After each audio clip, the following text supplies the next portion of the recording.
یہ ایک آداب خداوندی کے طریقے کے اوپر ہے۔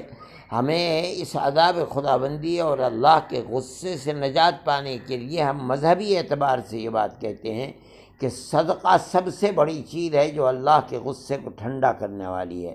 ہمارے آقا حضرت محمد صلی اللہ علیہ وسلم نے فرمایا ہے کہ صدقہ کرنا یہ اللہ کے غصے کی آگ کو ٹھنڈا کر دیتا ہے۔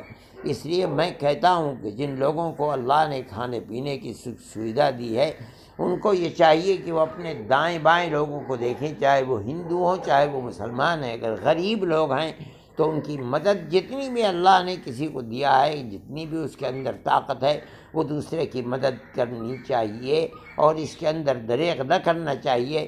مجھے توقع ہے کہ ہمارے اس عمل سے اللہ تعالیٰ کا غصہ جو ہمارے گناہوں کی بنیاد کے اوپر آیا ہے، اللہ کا غصہ ٹھنڈا ہوگا اور دنیا کو اس سے راحت مل سکے گی۔